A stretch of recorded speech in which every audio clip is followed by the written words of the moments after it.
መጽሐፉ ላይ የለም። እሺ እና እሱ ጋር ደግሞ በእናንተ ደግሞ ማለት ነው በእናንተ ሳይሆን ያው ዝም ብዬ ከማውቀው ማለት አሁን ለምሳሌ አላህ ፈጠርን ምናምን ብሎ ይናገራል። ምሳሌ የሆነ ቁርአን አያ ላይ ማለት ነው አይደል? ስንት ነው ማለት ነው? ማለት 30% ይንጉላል ነው። ምን መሰለሽ፣ ይሄ ቀላል ጥያቄ ነው። ማሻአላ ለምሳሌ ሎጂካል ላስረዳሽና ከዛ ቁርአን ላይ መልሳለሁ።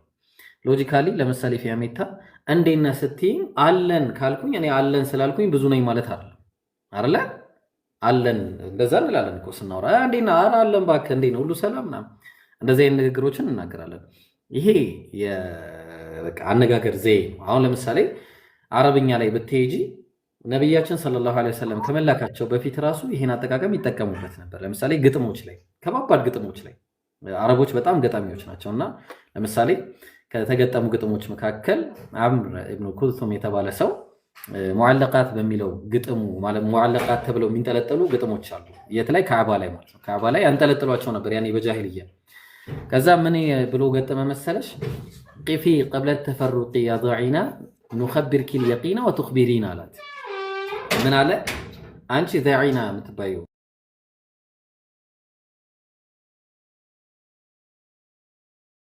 ናቸውና ምን አለ?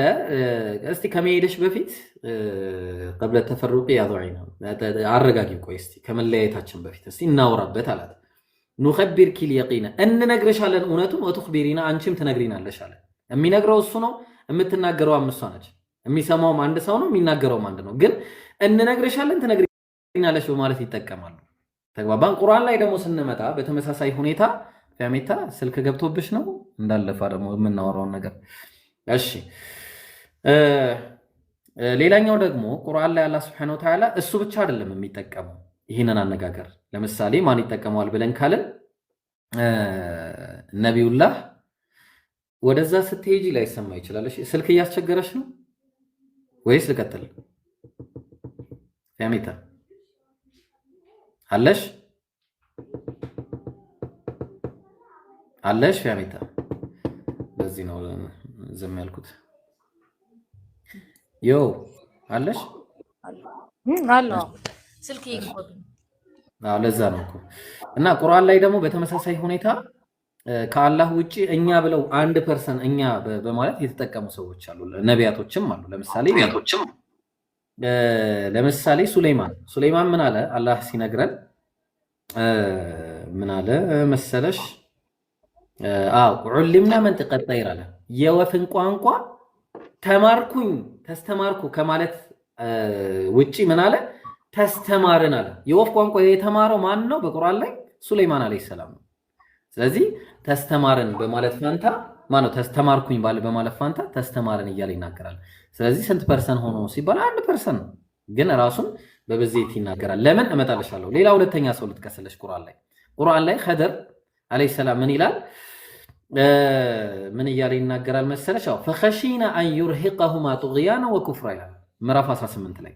ፈኸሺና ፈራን ይላል። አንድ ሰው ነው የሚናገረው፣ እሱም ኸድር ይባላል። ኸድር ምን እያለ ይናገራል?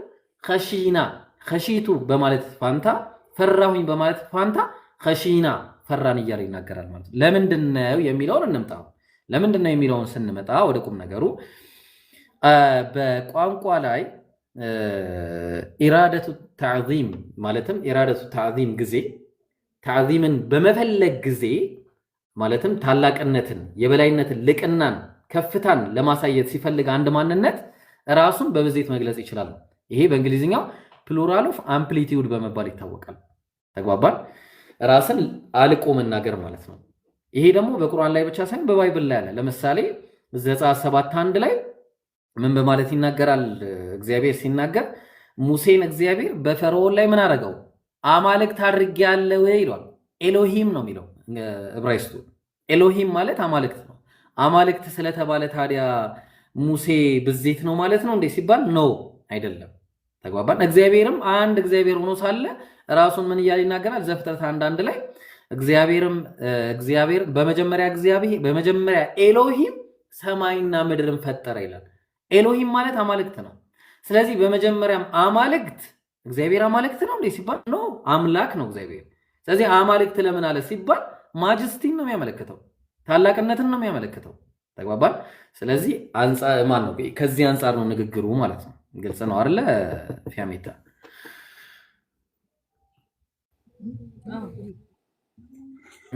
ኦኬ አቡኪ ትቀጥላለህ? ቀጥል እስቲ አቡኪ። አቡኪ አለ የለም መሰለኝ። እሺ ቀጥይ ፊያሜታሽ። ቀጥል ይብሮ። ስላልተመቸኝ ነው። አዎ ግን ስላልተመቸኝ ነው። እሺ እሺ ቀጥይ ፊያሜታ።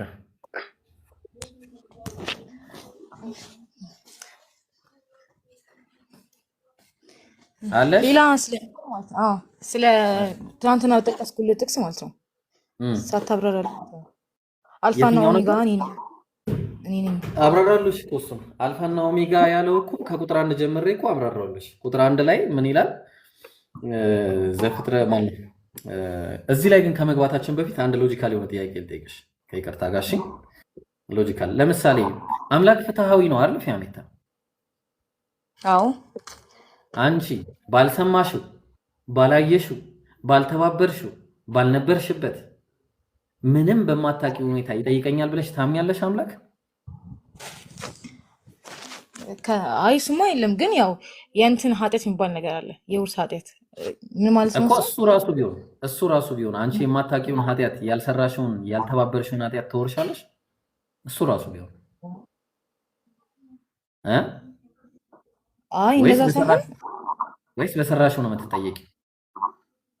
በሰራሁት ነው የምትጠይቀው። ግን አንዳንድ ነገሮችን ላይክ ለምሳሌ ሔዋን እግዚአብሔር ልክ ከኤደን ገነት ሲያባራቸው ማለት ነው ለሔዋን ረግሞት ነበር አይደል እግዚአብሔር። ልክ አሁን ለምሳሌ ሰዎች ሲወልዱ በምጥሽ ጊዜ እንትን በምንድን ነው ወር አበባ ምናምን። እሺ ታዲያ ላም ለምንድን ነው የምታመጣው? ላም ለምንድን ነው የወር አበባ ማለት ታያለች እንደ የወር አበባ ለምንድን ነው የምታመጣው? እርግዝናዋ ለምንድን ነው የሚበረታው? እሷ እንኳን አታይም። ለምን ታመጣለች ላም? ምክንያቱ ምንድን ነው? አይ እሱን እንኳን አላውቅም፣ ግን ያው ተፈጥሯዊ ነው። ለዛ ነው ተፈጥሯዊ ነው የምልሽ። ምክንያቱ ይሄ ነው። ተግባባና ፍትሐ አምላክ ሲጀመር ማለት ነው ሰዎችን በማያውቁትና ባልነበሩበት ባልሰሙበት ቦታ ሁኔታና ጉዳይ ላይ አይጠይቃቸውም። እኔ አሁን ምንም አላጠፋሁም፣ አላቅም። አዳምን አላቀው፣ ገነትን አላቃት፣ የት እንደነበረ አላቅ፣ ሔዋንን አላቃት። ተግባባን። ስለዚህ በማናውቀው ነገር እንዴት እንጠየቃለን? ፊያሜታ አይ ቲንክ ስልክ ከገባብሽ ብዙ ሳወራ እንትን እንዳይለኝ ብዬ ዝም ምለው። እሺ። እና ይሄ በጣም ፍትህ የሚፈልግ ጉዳይ ነው። ዌር አር ዩ? እሺ ቤቱን ፎሎ ያላደረጋችሁ ሰዎች ፎሎ አድርጉ ቤቱን። እሺ ፊያሜታ አለሽ። ስለዚህ ለዚህ ነው ሎጂካሊ ታስቢው እኛ ስንፈጠር ራሱ የተፈጠርንበት ዓላማችን ሎጂካሊ ሆኖ እስልምና ላይ ነው ያለው። ለምን አላህ ምን አለ መሰለሽ? ወላ ተዚሩ ዋዚረቱን ወዝራ ኡኽራ። አንደኛው የሌላኛውን ኃጢአት አይሸከምም ማለት። ይሄ ነገር ባይብል ላይም አለ። ይሄን ታውቂያለሽ? ለምሳሌ ትንቢተ ሕዝቅኤል ላይ ላውጣለሽ ምዕራፍ 18 ላይ እንዲህ በማለት ይናገራል። ምዕራፍ 18 ላይ ዌር ኢዝ ኢት? ምዕራፍ 18 ቁጥር ከ19 ጀምሮ እንዲህ ይናገራል። እናንተ ግን ልጅ አባቱን ኃጢአት ስለምን አይሸከምም ትላላችኋል። ለምን አይሸከምም? ልጅ አባቱን ኃጢአት እንዴት አይሸከምም ብላችሁ ትላላችሁ ይላል። ልጅ አለ እግዚአብሔር ነው የሚናገር።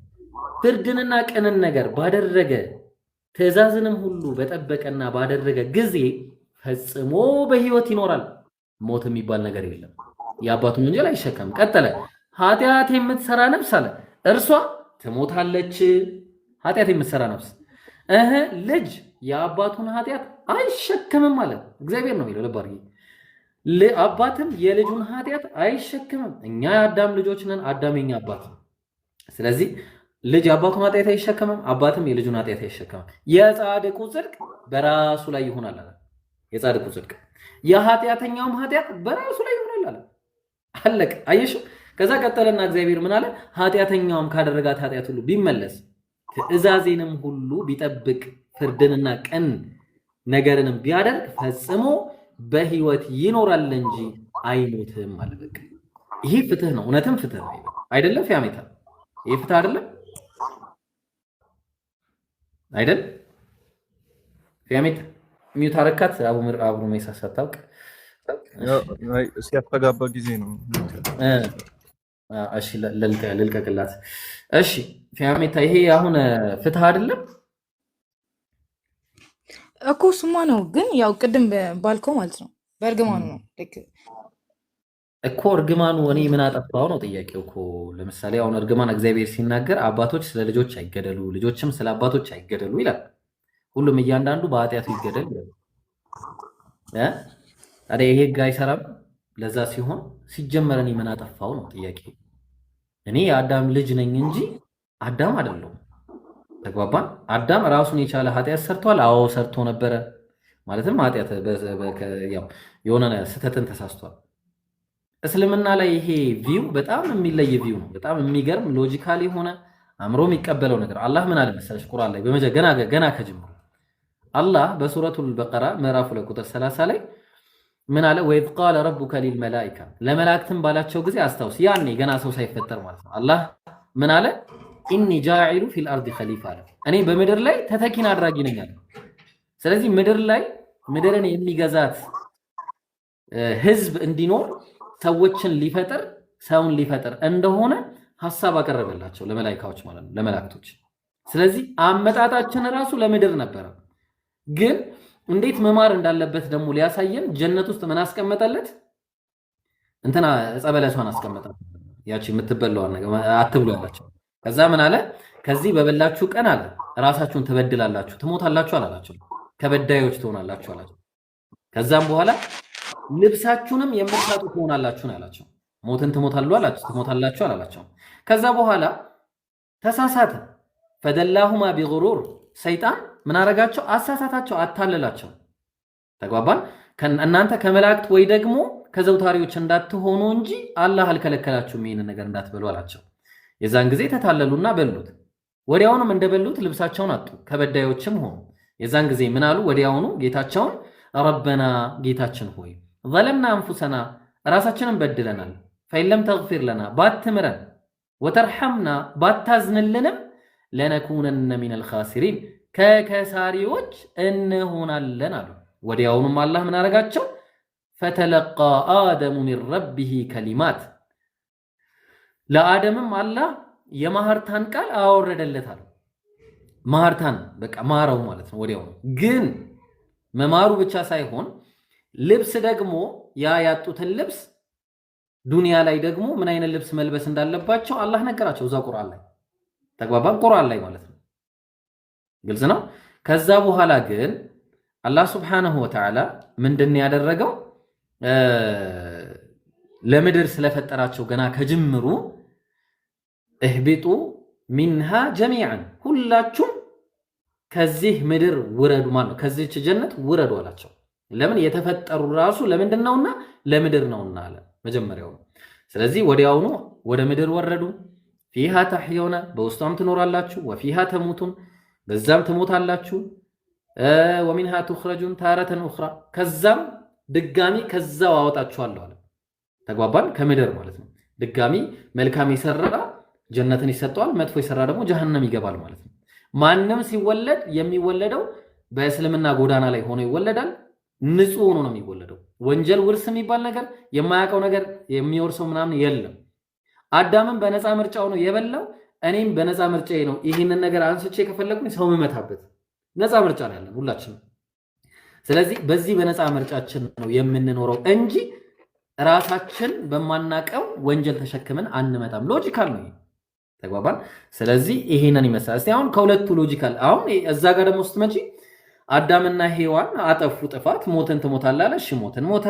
ከዛ ከእግዚአብሔር ተለያየ። እግዚአብሔር ኤደን ገነትን እንዳይገባ ከዛ በኋላ አባረረው፣ አጠረው ራሱ ኤደን ገነትን ማለት ነው። ለምንድን ነው ያጠረው? ከህይወት ዛፍ ደግሞ እንዳይበላ ማለት ነው። ሳይመረውን ያስወጣው ሲጀምር። ከዛ በኋላ ወጣ። ከወጣ በኋላ ረገመው ማለት ነው። ረገመው፣ ምድርንም ተረገመች፣ እሱንም ረገመው። ከዛ በኋላ ሴት ስትሰቃይ ትኖራለች ያለምን። ይሄ ሎጂካል አይደለም፣ ተፈጥሯዊም አይደለም። ተግባባን? ተፈጥሯዊ ነው። ያውን ስታዩ ላም የምትወልደው ተፈጥሯዊ ስለሆነ ነው። ውሻም ተሰቃይቶ የሚወልደው ተፈጥሯዊ ስለሆነ፣ ድመትም ተሰቃይታ የምትወልደው ተፈጥሯዊ ስለሆነ፣ የሰው ልጅ በምንም የሚለይበት ነገር የለም ከዚህ ተፈጥሮዋዊ ስለሆነ ነው። ያ ነው ያለው ነገር። ተግባባ። ስለዚህ በአጭሩ ፊያሜታ ይሄንን ይመስላል። አሁን በዚህ ባለው ነገር የትኛው ነው አሁን ሎጂካል እና ፍትሃዊ ላንቺ ብለሽ የምታስቢ ውስጥ የትኛው ነው? ግን እኮ በእንትን በሚልባቸው ማለት በረገማቸው ሰዓት ማለት ነው ከእንትን ከኤደን ጋር ሲያባራቸው ማለት ነው ዘላለማዊ የሆነ ህይወት ነበር ማለት እንትን ብለው ነበር ማለት ነው። ገነት ዝግ ሆና ነበር፣ ገነት ዝግ ሆና ነበርና ከዛ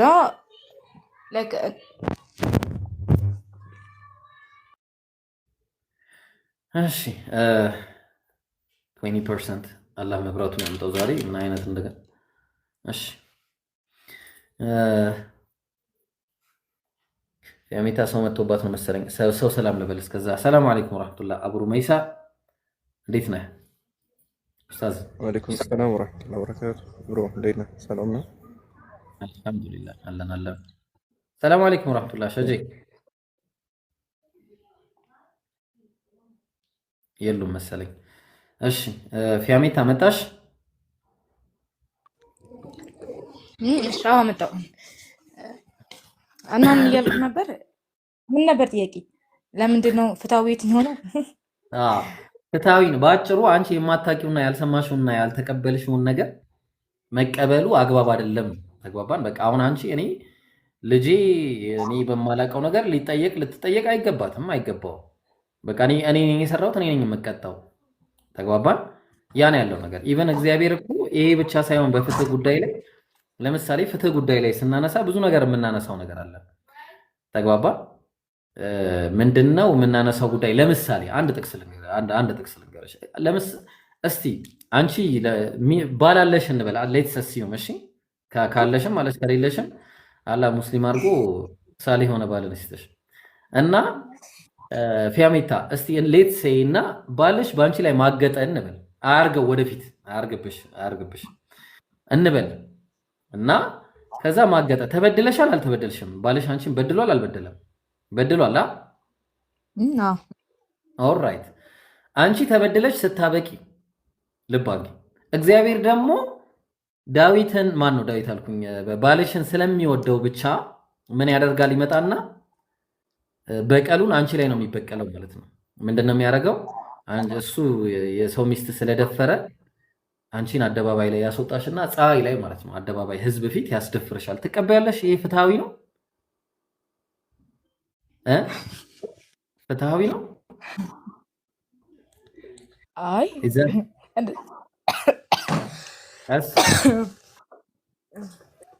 ኢዛት ፍትሃዊ? አይ እንደዛ አይደለም። ላሳይሽ።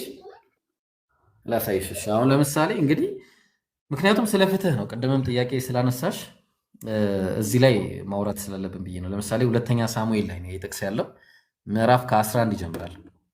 በደንብ አዳምጪኝ እሺ። ያለው ምን አለ? እነሆም እንዲህም ሆነ ወደ ማታ ጊዜ ዳዊት ከምንጣፍ ተነሳ፣ በንጉሱም ቤት በሰገነት ላይ ተመላለሰ። በሰገነቱም ሳለ አንዲት ሴት ስትታጠብ አየ።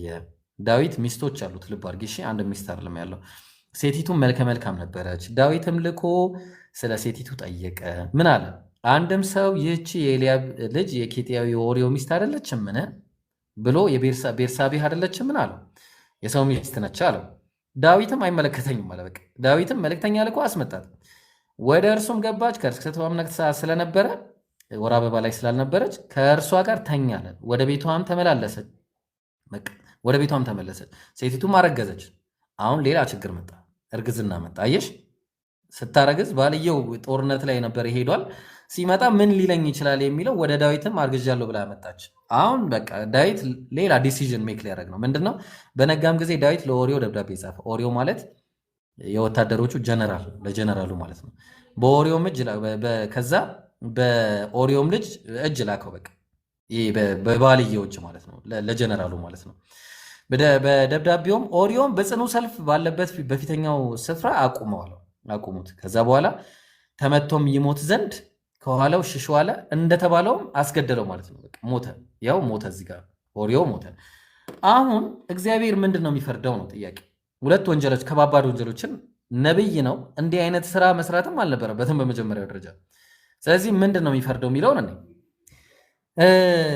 ናታንም ዳዊትን አለው።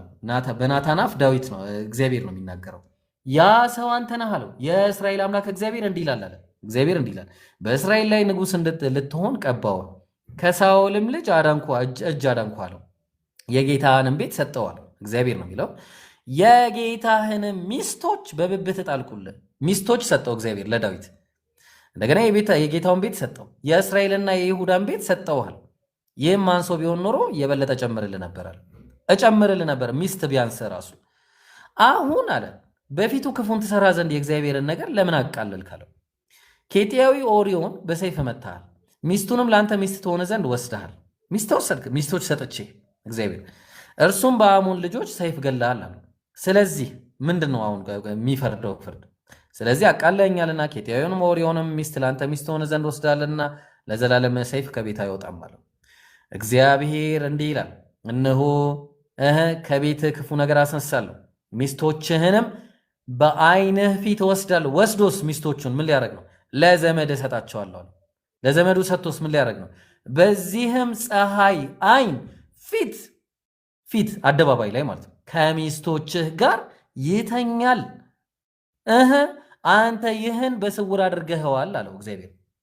እኔ ደግሞ እግዚአብሔር ምን አለ? ያ በስውር ያረከውን እኔ ግን ይህን በእስራኤል ሁሉ ፊትና በፀሐይ ፊት አድርገዋለሁ አለ። ሕፃኑንም አስገደለው እንደዛው ማለት ነው። ነገር ግን በዚህ ነገር ለእግዚአብሔር ጠላቶች ታላቅ ምናምን እያለ ሕፃኑንም ልጅ አስገደለው።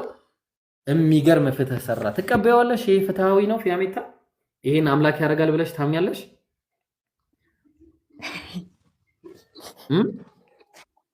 ይዛት ፍትሃዊ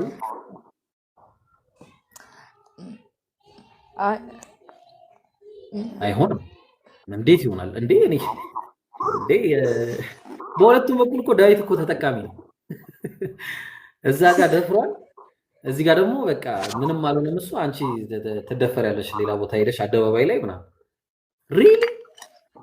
ሪሊ አምላክ እንዲያደርጋል ኖ። ለዛ ነው አላህ ቁርአን ላይ ሲናገር ወማ ቀደሩላህ ሐቅ ቀድሪህ ያለ። አላህን በሚገባው አክል አላከበሩትም ሲጀመር ማለት ነው። ምንድነው ያላከበሩት ሲባል የአላህን ቃል ለውጠዋል። ብዙ ነቢያት ሲጀመር እንዲህ አይነት ወንጀልም አይሰሩም። የአላህን ቃል በርዘዋል። ለዛ ነው አላህ ምን አለ? ፈወይሉን ሊለዚነ የክቱቡነ አልኪታበ ቢአይዲሂም፣ ለነዛ መጽሐፍን በእጆቻቸው ለሚጽፉ ወየሁላቸው አለ። ثم يقولون هذا من عند الله፣ ከዛም ይህ ከአላህ ዘንድ ነው ለሚሉ ወየሁላቸው አለ። ሊየሽተሩ ቢሂ ተመነን ቀሊላ፣ ትንሽን ዋጋ ፈልገውበት ብቻ ማለት ነው። ትንሽን ዋጋ ፈልገውበት ይህ ከአላህ ዘንድ ነው ለሚሉ ወየሁላቸው አለ። ፈወይሉን ለሁም ሚማ ከተበት አይዲሂም፣ እነዛ በእጆቻቸው በጻፉት እጆቻቸውን ወየውላቸው። ፈወይሉን ለሁም ሚማ የክሲቡን፣ ከጻፉትም ነገር ካገኙት ጽፈው ካገኙትም ነገር ወየውላቸዋል አላህ። ስለዚህ እንዲህ አይነት ነገሮች በጣም ብዙ ናቸው፣ ፍትሃዊ ያልሆኑ ነገሮች። አምላክ እንዲህ አይነት ነገር መቼም ባህሪው አይደለም። ስለዚህ አንድን ነገር ደግሞ ፍትሃዊ አይደለም ካልን መጽሐፉ ገና ከመጀመሪያው ችግር አለበት ማለት ነው። ለዛ ነው እኛ አላህ ቁርአን ላይ ሲነግረን ይሄንን መጽሐፍ በርዘውታል ብሎ ይነገረን። የአምላክ ቃል ነበረ መጀመሪያ ለነቢያት የተሰጠ። ያ የተሰጠውን መጽሐፍ ሰዎች በእጃቸው ተነስተው ነው የጻፉ። ለምሳሌ ሉቃስ 1:1 ላይ ቴዎፍሎስ ሆይ ብሎ ቴዎፍሎስ የሆነ ሰው ለቴዎፍሎስ የጻፈው ደብዳቤ ነው ያለው። ከመጀመሪያው በአይን ያዩት የቃሉ አገልጋዮች የሆኑት እንዳስተላለፉልን መጀመሪያ በአይኑ ያላየ ሰው ነው የጻፈው። የቃሉ አገልጋይ ያልነበረ ሰው ነው። እነማን እንደሆኑ ያስተላለፉለት አልተናገረም። ከዛ ምን አለ ቀጠለና ብዙዎች ታሪክን በየተራው ለማዘጋጀት ስለሞከሩ አለ። ስለዚህ ታሪክን ሰዎች ስላዘጋጁ እኔም ደግሞ ስለተማርከው ቃል እርግጡን እንድታውቅ ሁሉም ከመጀመሪያ ተከትዬ ልጽፍልህ መልካም ሆኖ ታየኝ አለ። የራሱን ደብዳቤ ነው የጻፈው። የራሱን ደብዳቤ ምዕራፍና ቁጥር ተሰጠው። ምን ሆነ? የአምላክ ቃል ተብሎ ተያዘ ማለት ነው። ተግባባ? ደብዳቤ ነው የተሰጠው። ያሜታ ያን ያለው ነገር ባጭሩ። ስለዚህ አሁን እንደዚህ አይነት ነገሮች በጣም ብዙ ናቸው። ልጨምርልሽ ትፈልጊያለሽ? እንደ አይነት ነገሮች ቆይሽ አምላክ አሁን አንተ እንዳልከው ማለት ነው ፍትሃዊ ከሆነ ማለት ነው በእናንተ ማለት እንደዚህ ክርስቲያኖችን እንደዚህ አድርጓቸው ምናምን ማለት ስለ ግድያ አይልም። አላህ እንደዛ አይልም። አይልም። አላህ ምን ይላል መሰለሽ ቁርአን ላይ ወለዚነ ላ የሽምን ነው ወለዚነ እነዛ ይላል። እሺ እነዛ ነፍስን ያለ ሐቅ የማይገሉ ይላል። ያለ ሐቅ ነፍስን አላህ ያለ ሐቅ መግደልን ክልክል ነው ያደረገው። ሱረቱል ፉርቃን ላይ መጨረሻው አካባቢ ላይ ነው ያለው። አንድ ነው። ሁለተኛ አላህ በየትኛውም መጽሐፍ ላይ የሌለ ስለ ግድያ የተናገረው ነገር አለ። ምንድነው የተናገረው ካለ አንዲትን ነፍስ ህያው ያደረገ ሰው ፈከአነማ አህያ الناس جميعا የሰውን ልጆች ሁሉ ህያው እንዳደረገ ነው የሚቆጠረው። አንዲትን ነፍስ ያለ አግባብ የገደለም እንዲሁ የሰውን ልጅ ሁሉ እንደገደለ ነው እንዳጠፋ ነው የሚቆጠርበት። ተግባባል። ስለዚህ ሰውን ያለ አግባብ መግደል አይቻልም። ለምሳሌ የሚገደለው ማን ነው? ሰውን የገደለ ይገደላል፣ ጥያቄ የለውም። የሰው ነፍስ በሰው ነፍስ ነው። ተግባባል። ዝሙት የሰራ ይገደላል። ሌላ ይቀጥላል። እንዲህ እያለ አሉ የሰው መገደል መብት። ጦርነት ከሆነ አገር ለአገርም ጦርነት ያደርጋል። ጦርነት ለምሳሌ ቀኝህን ሲመታ ግራህን ስጠው አይሰራም እስልምና ጋር። ማለት ምንድነው ሲባል ለምሳሌ አገር ህዝብ መጥቶ ሊወጋሽ መጥቶ እጃችሁን አጣጥፋችሁ ተቀመጡ፣ ሚስትህን አስወርስ፣ ልጆችህን አስወርስ፣ ንብረትህን አስወርስ፣ ሜዳ ላይ ተገደል እናውጣ ነው አይልም። እስልምና ምንድነው? በመጀመሪያ ደረጃ ነብያችን ሰለላሁ ዐለይሂ ወሰለም እስልምና መስበክ ሲጀምሩ እዛ አካባቢ በመካ ላይ ከመስበካቸው በፊት አንተ ታማኙና እውነተኛው ሙሐመድ እያሏቸው ነበር የሚያናግሯቸው ህዝቦቻቸው። ግን ከዛ አንድ ተራራ ላይ ጠሯቸውና ምን አሏቸው? ህዝቦቼ ሆይ አሏቸው። ከዛ ዛሬ አንድ ነገር ልነግራችሁ አስቤ ነበረ። እሺ ነገር ምንድነው? ከዚህ ተራራ ጀርባ እናንተን ሊወጋ የሚመጣ ጦር አለ ብዬ ብነግራችሁ ታምኑኛላችሁ አላቸው። እንዴ አንተ እኮ አንድ ቀን ማጀረብና አለይከል ከዚብ በአንተ ላይ አንድም ቀን ውሸት አስተውልን አናውቅም አሉ። ኦኬ እንደዛ ከሆነ እኔ ከአላህ የተላኩኝ መልእክተኛ ነኝ አሏቸው። የዛን ጊዜ ስድብ ነቀፋ ምናምን ጀመሩ ማለት ነው። ምንድነው አሁን ቁም ነገሩ? ስድብና ነቀፋ ያስጀመራቸው ነብይ ነኝ በማለታቸው የአላህ መልእክተኛ። ከዛ በኋላ ከሀገራቸው አባረሯቸው። ኢላ አየቁሉ ረቡና አላህ ጌታችን አላህ ነው በማለታቸው ብቻ ከሀገራቸው ተሰደዱ። ኢትዮጵያ ድረስ መጡ። መዲና ድረስ ሄዱ። መዲና ድረስ መጡላቸው። ኢትዮጵያ ድረስ መጡላቸው። ግን መጨረሻ እስከዛ ድረስ አላህ ምን ይላቸው ነበር? ኩፉ አይዲየኩም እጆቻችሁን ሰብስቡ። ምንም አይነት እስከ መቼ ነው በቃ ውጊያ የማይፈቀደልን? ራሳችንን አንከላከልም እንዴ? መታ ነስሩላህ እያሉ የአላህ እርዳታ መቼ ነው እያሉ ሙእሚኖች አማኞች ይጨነቁ ነበር። መጨረሻ ግን አላህ ምን አረገ? ወዲያውኑ ቁርአን አወረደ ማለት ነው። ለነዛ ለተበደሉት الذين ظلموا ለነዛ ለተበደሉ ሰዎች ምን አረገላቸው? ራሳቸውን የመከላከል መብትን ሰጣቸው። እነዛ ከሀገራችሁ ያፈናቀሏችሁ፣ እነዛ የገደሏችሁ፣ ቤተሰቦቻችሁን የገደሉባችሁ፣ ንብረቶቻችሁን የዘረፎችሁ ባገኛችኋቸው ቦታ ገደሏቸው እነሱ። ከዛ በተረፈ ግን ህፃናትን እንዳትነኩ፣ ቀሳውስቶችን እንዳትነኩ፣ ቤተ እምነትን እንዳትነኩ፣ ሽማግሌዎችን ሴቶችን እንዳትነኩ አለ። በተቃራኒው ግን ባይብል ላይ ስንመጣ እግዚአብሔር ምን አዟል ብለን ስንል ተመልከች እግዚአብሔር ምን እንደሚያዝ።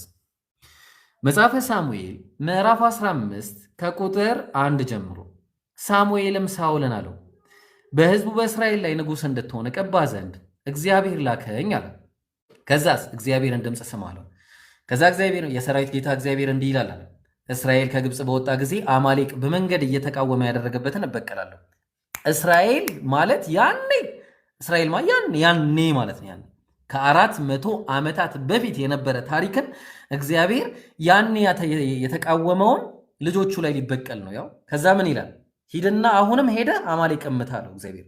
ያላቸውንም ሁሉ ፈጽመህ አጥፋ፣ አትማራቸዋል። ወንዱንና ሴቱን፣ ብላቴናውንና ሕፃኑን ልብ አድርጊ፣ ሴቱን፣ ወንዱን፣ ሕፃኑን፣ በሬውንና በጉን፣ ግመሉንና አህያውን ግደል፣ ምንም እንዳታስተርፋቸዋል፣ ምንም። ከዛ ይሄንን በማየት እሱም ነገር ግን ሳኦልና ህዝቡ ለአጋግ ለተመረጡትም በጎችና በሬዎች ለሰቡትም ጥጆችና ጠቦቶች ለመልካሞቹ ራሩላቸዋል። እግዚአብሔር ግን ምን ብሎ ነበር? አትማራቸው ብሎ ነበር። ሲራራላቸው እሱ ፈጽሞ ሊያጠፏቸውም አልወደድም። ነገር ግን ምናምንቴውና የተናቀውን ሁሉ ፈጽሞ አጠፏል። እግዚአብሔርም ቃል ሳኦል እኔን ከመከተል ተመልሷልና ትእዛዜንም አልፈጸመምና ስላነገስኩት ተጸጸትኩ አለ እግዚአብሔር። ተጸጸትኩ። እንዴ እግዚአብሔር ንጹሐንን ሕፃናትን ትልቁን ትንሹን እንዴ በጉን በሬውን ሁሉንም ግደል በማለት እንዴት እነዚህን ተዋቸው ለምን አዘነላቸው በማለት ኢቭን ተጸጽቷል እግዚአብሔር። ሲጀመር አምላክ ይጸጸታል እንዴ? ፊያሜታ ባይሆን ክርስትናው ላይ ነው እንደዚህ አይነት ነገር ያለው። እስልምና ላይ እንደዚህ አይነት ነገር ያለ አግባብ የሰውን ነፍስ ማጥፋት አይቻልም፣ ሐራም ነው። ተነስቼ ማንንም መንካት አልችልም። አምላክ ይጸጸታል ብለሽ ታምኛለሽ ፊያሜታ?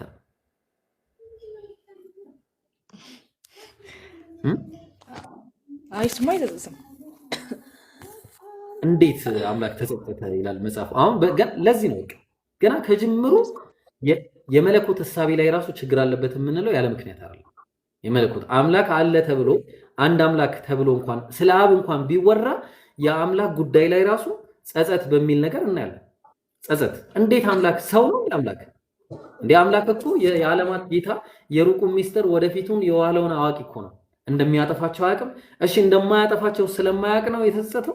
ጸጸት እኮ ያለማወቅ ባህሪ እኮ ነው። ተግባባን? ስለዚህ አምላክን የማይወክሉ ባህሪያቶች በጣም ብዙ ናቸው። ባይብል ላይ ብትሄጂ በጣም ብዙ። አምላክ እንደዚህ ሴትና ወንድን ሕፃናትን ግደሉ አይልም። አምላክ ነቢያችን ሰለላሁ ዐለይሂ ወሰለም ነሃ ከልክለዋል፣ ሕፃናትን ከመግደል ሴቶችን ከመግደል ምናምን የመሳሰሉት ማለት ነው። ግልጽ ነው አይደለ ፊያሜታ? እንደውም ጥያቄው የሚያስነሳው ዞሮ ክርስትና ላይ ነው። ፊሊንግ ሚ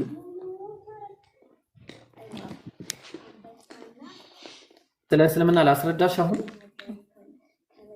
ወይስ ጥያቄ ያለሽ አሁን? ትናንት ግን ስለሚስት ምናምን ያወራው ምን አልሽ? ጥያቄ ያለሽ ወይስ እንዴት ነው? እንትን ስለ ምንድነው ስለ እስልምና በሚስት ጉዳይ ላይ ማለት ነው። በአንድ ሰው ላይ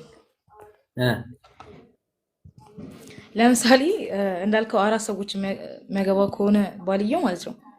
አሁን ለምሳሌ በሽታ ሊኖር ይችላል፣ ምን ሊኖር ይችላል። ገባ? እሱን ነገር ኮስተን ተደርጎ ነው። በሽታ ስትይ አልገባኝም። የትኛው በሽታ? ተመርምረው ነው የሚጋቡት? መጀመሪያው ነው ሲጀመር እንዴ? ፊያሜታ ደግሞ አይደለማ። ኦኬ እሱ ነው እንትን የሚላቸው ማለት እንዴ? እና ሳትመረመሪ ትጋቢያለሽ እንዴ ፊያሜታ? ምናልባት ትዝ የማይለሽ ከሆነ ቲክቶክ ነኝ ልታገቢ ስትይ መመርመር እንዳለብሽ ላስታውስሽ። መመርመር አለብሽ፣ እሱም መመርመር አለብሽ። እና በመጀመሪያ ምርመራ ግድ ነው። ግን 4 ማግባት በሽታ ያመጣል የሚል ሳይንስ የለም። ተግባባን? ባይሆን ምንድነው ዝሙት ሲሰራ ዝሙት 4 ምናምን ሳይሆን በቃ ዝሙት የሚሰራ ሰው በሽተኛ ይሆናል። ለምንድነው ዝሙት በሽተኛ የሚያደርገው? ይሄ አላህ የተናገረው ነገር ነው። ተግባባን? አላህ Subhanahu Wa Ta'ala ነብያችን ሰለላሁ ዐለይሂ ወሰለም እንደነገሩን በቁርአን በሐዲስ ላይ ዝሙት በሽታን እንደሚያስፋፋ ተናግረዋል። አዎ አላህ በዛም ምክንያት የማይድን በሽታም ይሰጣቸዋል። በዚህ ምክንያት ነው HIV ምናምን የተለያዩ በሽታዎች እንትን የሚለው ማለት ነው። እኔ ያልተመረመርኩም ይላል እንዴ? እሺ። እና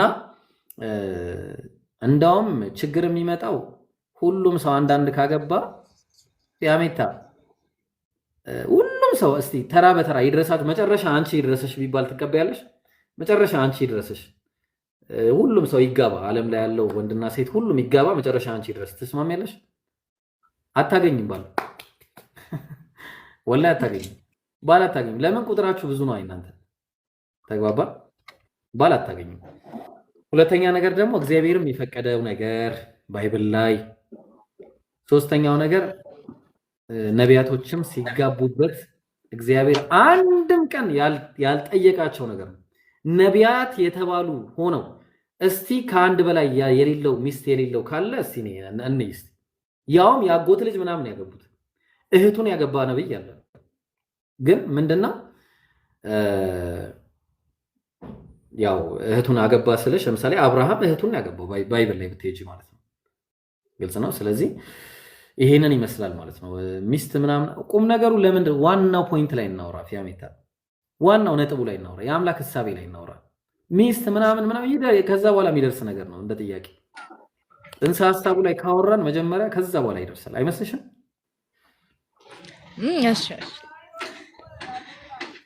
እሺ ምን ልንገርሽ? ስለ እስልምና ልንገርሽ? የምትፈልጊው ነገር አለ ማወቅ ስለ እስልምና መቼ እንደመጣ እና ኖርማሊ ነግሬሻለሁ መሰለኝ ትናንትና የተወሰነ ነቢያቶች ሁሉ ሲሰብኩት የነበረው እስልምናን እንደሆነ ምናምን የሆነ ነገሮችን ብቻ ነግሬሻለሁ። እስቲ ጥያቄ ካለሽ ጠይቂ። እስልምና ላይ የሆነ ማወቅ የምትፈልጊ አንተ አሁን ክርስቲያን ማትሆንበት ምክንያት ምንድን ነው? ሪዝን ለምሳሌ ምርጥ ጥያቄ ልመልስልሽ። እኔ ክርስቲያን የማልሆንበት የመጀመሪያው ምክንያቴ ፍጡር አለመልክ። የመጀመሪያው ምክንያቴ ፍጡር አለመልክ። ወላሂ ይሄ ነው ትክክለኛ መጀመሪያ ትልቁ ምክንያቴ ፍጡርን አለመልክ። ሁለተኛ ምክንያቴ አምላክ አንድ እንጂ ሶስት አይደለም፣ አንድም ሶስትም አይደለም። ሶስተኛ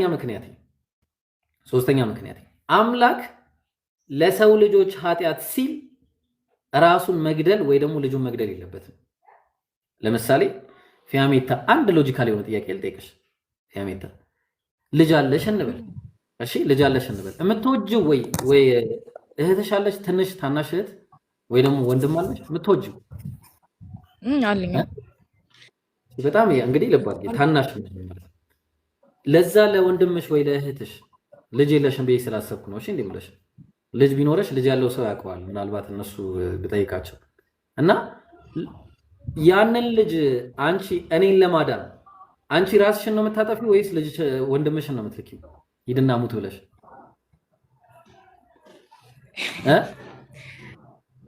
የትኛው ነው ትክክለኛው ፍቅር? ትክክለኛው ፍቅር ራስሽን መላከሽ ነው እዝነቱ? ትክክለኛው እዝነት አንቺ ራስሽ ሄደሽ ነው ለኔ ብለሽ የምትሞቺው ወይስ ወንድምሽን ሂድና ሙትላቸው ስለዚህ አንቺ ወደሽኛል ማለት ነው? ያስኬዳል? ኖ አያስኬድም። ትክክለኛው ፍቅር አምላክ ራሱ ነበር መጥቶ መሞት የነበረበት ከሞተ ልጁን ሳይሆን ማለት ነው። ሲጀመር አምላክ ልጅም የለውም አይወልድምም አይወለድምም። ሺ ኢዝ አውት ዳኳታ አስገቧት።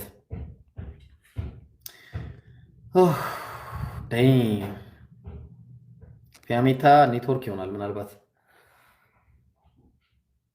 ኔትወርክ ነው። አንድ አካውንት ነው ሁለት አካውንት አይቻልም። አንዱን አውርድ አንዱን አስገባ ራስን። የቴክኒክ ችግር ነው። አሰላሙ አለይኩም ወራህመቱላሂ ወበረካቱ። ወአለይኩም ሰላም ወራህመቱላሂ ወበረካቱ ብሏል እሱ ወንድማችን። ቢስሚላህ እና ምን አላችሁ? ወላሂ ዳዕዋ ናፍቆን ነበረ።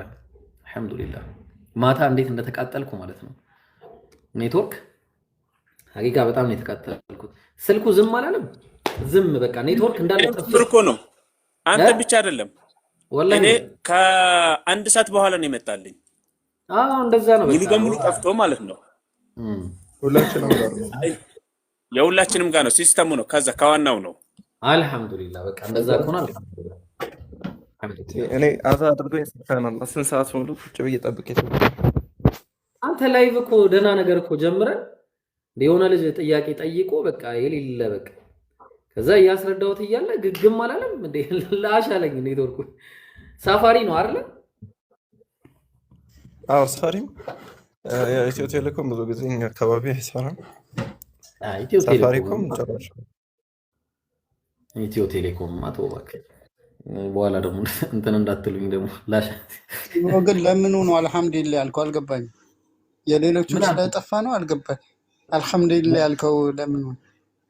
ምንድን ነው ያልኩት? አልሐምዱሊላህ አልክ? አዎ አልሐምዱሊላህ ማን ሰርቶ ማን ይቀራል ነው ይሱ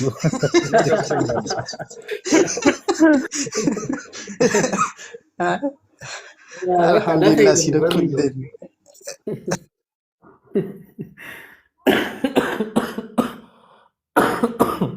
እስቲ ቀጥሉ ያ ጀማ ቀጥሉ እስቲ አውሩ እስቲ። አልሐምዱሊላህ ረቢል ዓለሚን። እስቲ ምን አለ ምን የምታወሩት ነገር አለ? ባትሪ 16% ነው ያለው። ጥያቄ እናስተናግድ ወይስ ትናንትና የለቀቀው ቪዲዮ አለ ኡስታዝ ቃለሚንን ፎሎ የማዘረግ ቻሌንጅ ኡስታዝ ዋሂድም ያው ተጀምሯል ማሻአላህ። ስለዚህ ትላንትና የቪዲዮን እዩት ሁላችሁም ሼር ላይክ ምንድነው